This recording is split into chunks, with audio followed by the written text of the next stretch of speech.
When people argue about the strongest Saiyans, the conversation usually falls apart very quickly. Someone brings up a transformation, someone else brings up a moment, another person brings up potential, and before long, nothing is actually being discussed anymore. But Dragon Ball has never treated strength as something random. It is not decided by who screams the loudest or transforms the fastest. It is built slowly through survival, repetition, loss, control, and understanding. Some Saiyans burn brightly for a short time, whereas others quietly raise the ceiling of power itself. And that distinction matters. What follows is not nostalgia, it is not hype, and it is not personal preference. It is the natural progression of Saiyan strength. Exactly as Dragon Ball canon presents it, or from its most basic foundations to its absolute peak. This is not simply a ranking, it is the evolution of Saiyan power. Every scale must begin where power is least refined, where ability exists, but understanding does not.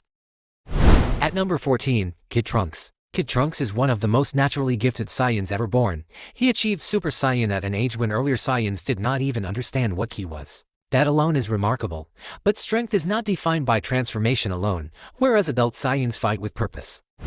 At number 13, Goten. Goten stands just above Trunks, whereas Trunks tends to charge forward. Goten shows slightly better balance. He listens more, he adjusts more, during training. He is often shown keeping pace with Trunks, and sometimes edging ahead. The difference is small, but Dragon Ball has always treated small differences as meaningful. As a result, Goten moves one step higher. At number 12, Raditz. Raditz surpasses both children for one simple reason: he has survived real combat, whereas Goten and Trunks rely on inherited power and controlled training. Raditz lived by battlefield rules. He overwhelmed Goku and Piccolo simultaneously. Warriors fighting with lethal intent. That moment matters, because experience under real danger refines power in a way training never can, and that alone places Raditz clearly above inexperienced Saiyans. At number 11, Nappa. Nappa surpasses Raditz in every physical sense. Whereas Raditz relied on intimidation and positioning, Nappa relied on overwhelming force. He crushed Earth's strongest fighters effortlessly and endured attacks Raditz could not survive. Even Raditz feared Vegeta, whereas Nappa stood directly beneath him as an elite warrior. Because of this, Nappa belongs higher on the scale.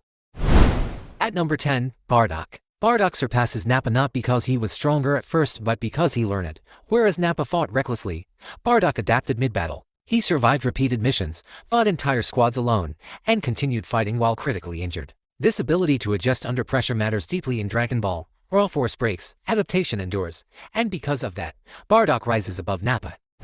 At number 9, King Vegeta. King Vegeta stands above Bardock through confirmed dominance.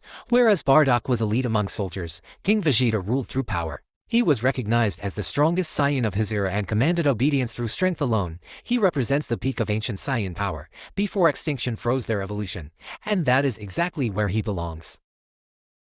At this point, the scale changes, history ends, evolution begins. At number 8, Kappa. Kappa surpasses King Vegeta despite lacking royal blood. Whereas ancient Saiyans relied on brutality, Kappa represents refinement in base form. He fought evenly with Vegeta while Vegeta suppressed his power and trained under gods. That single interaction tells us everything we need to know. Kappa's foundation alone exceeds ancient Saiyan royalty. At number 7, Caulifla. Caulifla surpasses Kappa because of growth speed. Whereas Kappa is disciplined and careful, Caulifla adapts instantly. She unlocked Super Saiyan and Super Saiyan 2 rapidly and adjusted mid-fight against Goku himself. Dragon Ball has always rewarded fighters who learn in motion, and Caulifla does exactly that.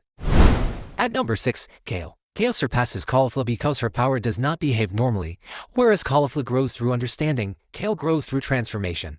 Her berserk state overwhelmed multiple tournament of power fighters simultaneously. She lacks control, she lacks precision, but raw output still matters, and because of that Kale rises above her peers.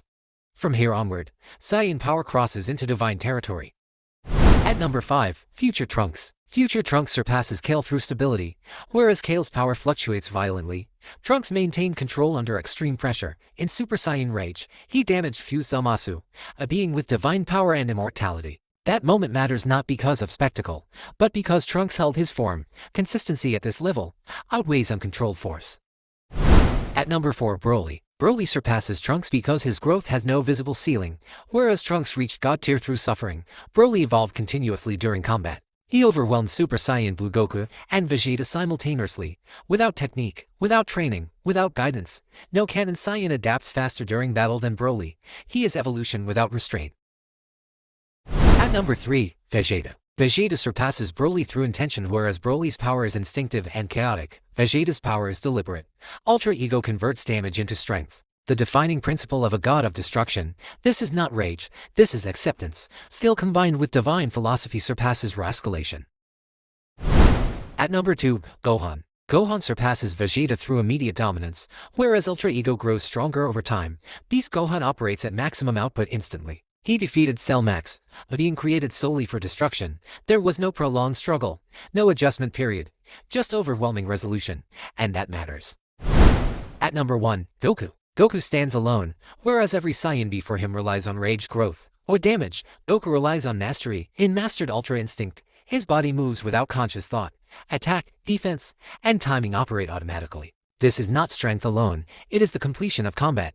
As a result, Goku represents the highest confirmed state any Saiyan has ever achieved in canon. This list is not built on hype, it is built on progression, comparison, and canon evidence. Saiyan strength has never been about who screams the loudest. It has always been about growth, sometimes painful, sometimes quiet, sometimes misunderstood. If future chapters change the facts, the scale will change, because power in Dragon Ball is not fixed. It evolves, and that evolution is what makes it interesting. If you enjoyed this breakdown, not just the ranking, but the reasoning behind it, then stay with the channel. There are more discussions like this coming. Calm, logical, canon first. So subscribe if you want Dragon Ball explained the way it was written, not louder, just clearer. And until the next evolution, take care.